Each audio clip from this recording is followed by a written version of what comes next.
নমস্কার, আপনারা দেখছেন সময় কলকাতা। সময় নিউজ নিয়ে আমি পৃথা রয়েছি আপনাদের সঙ্গে। এখন চোখ রাখবো বিস্তারিত খবরে। বাদুড়িয়া পুরসভার চেয়ারম্যান দীপঙ্কর ভট্টাচার্যকে ঘিরে ফের চাঞ্চল্য। আগেই তার বাড়ি সংলগ্ন একটি বন্ধ কম্পিউটার প্রশিক্ষণ কেন্দ্র থেকে প্রায় ৮০ লক্ষ টাকা উদ্ধার করেছিল পুলিশ। সূত্রের খবর, এবার জেরায় আরও বিস্ফোরক তথ্য সামনে এসেছে। এই মুহূর্তে ফোন লাইনে রয়েছেন আমাদের প্রতিনিধি হাসানুজ্জামান। একেবারে পুরসভার চেয়ারম্যান দীপঙ্কর ভট্টাচার্যকে ঘিরে চাঞ্চল্য এবং জেরায় শোনা যাচ্ছে যে একাধিক তথ্য উঠে এসেছে। ঠিক কি কি তথ্য এই মুহূর্তে উঠে আসছে জেরায়, বিস্তারিত যদি জানাও। এই মুহূর্তে যোগাযোগ বিচ্ছিন্ন হয়েছে, আমরা যোগাযোগ করার চেষ্টা করব। সূত্রের খবর, এবার জেরায় আরও বিস্ফোরক তথ্য সামনে আসছে। বাদুড়িয়া পুরসভার চেয়ারম্যান দীপঙ্কর ভট্টাচার্যকে ঘিরে ফের চাঞ্চল্য। আগেই তার বাড়ি সংলগ্ন একটি বন্ধ কম্পিউটার প্রশিক্ষণ কেন্দ্র থেকে প্রায় ৮০ লক্ষ টাকা উদ্ধার করেছিল পুলিশ। সূত্রের খবর, এবার জেরায় আরও বিস্ফোরক তথ্য সামনে এসেছে। পুলিশের দাবি, দীপঙ্করের স্বীকারোক্তির ভিত্তিতেই বাড়ির লাগোয়া পাটক্ষেত থেকে উদ্ধার হয়েছে ব্যাগ এবং বস্তা, এবং সেখান থেকে আরও বিশেষ কিছু তথ্য সামনে এসেছে।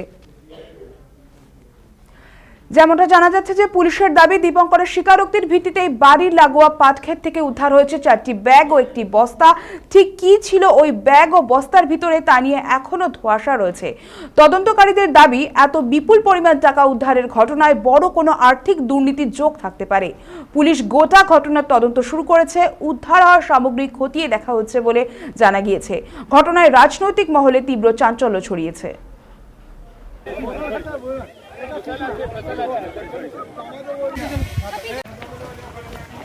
টানা রোদ্দুরে মাঠের মধ্যে তো দেখাই যাচ্ছে যে আমাদের বাদুড়িয়ার বাসীর কত উন্নয়ন করেছে এখানকার চেয়ারম্যান সাহেব।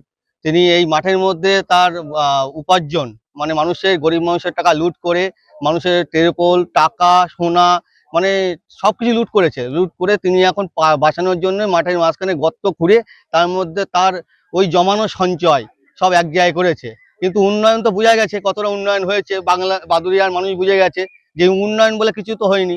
ডি ক্যাটাগরি পৌরসভা জানতাম, কিন্তু এখন আমি দেখছি উন্নয়নের জন্য বাদুড়িয়াবাসী এ ক্যাটাগরিতে চলে গেছে। সেটা চেয়ারম্যানের উন্নয়ন হয়েছে, এ ক্যাটাগরি হয়ে গেছে চেয়ারম্যানের জন্য। ট্রলি ব্যাগের মধ্যে সাধারণত তো এরা তো উন্নয়ন বলতে কোনো কিছু, সাধারণ মানুষ যদি একটা বিল বা কোনো কিছু, কোনো কাজ নিয়ে যেত, চেয়ারম্যান আগে দরকার ছিল পয়সা। আপনি তো গেলেন, ওই ট্রলিগুলোর ভিতরে কি কিছু আপনি আঁচ করে আসতে পারলেন? হ্যাঁ, দেখলাম তো, ওখানে দেখলাম যে টাকা আছে, সোনা আছে, ট্রলি ভর্তি সোনা, ট্রলি ভর্তি টাকা। ব্যাগ এখনো পর্যন্ত উদ্ধার করা গেছে? আপনি তো স্পট থেকে ঘুরে এলেন। মোটামুটি দেখলাম যে আপাতত যে 5টা ব্যাগ মতো উদ্ধার হয়েছে। আপনারা চাইছেন কি এখন? আপনাদের আমরা চাই সঠিক তদন্ত হোক এবং এই চেয়ারম্যানের বিরুদ্ধে সঠিক তদন্ত হোক এবং এর শাস্তি, কঠোরতম শাস্তি হোক। বড় মাথা হাত আছে, সেই মাথাকে খুঁজে বেড়ার জন্য আমরা তৈরি, কিন্তু মাথাকেও খুঁজে আমরা পাবো আগামী 10-15 দিনের মধ্যে, আশা করা যায়।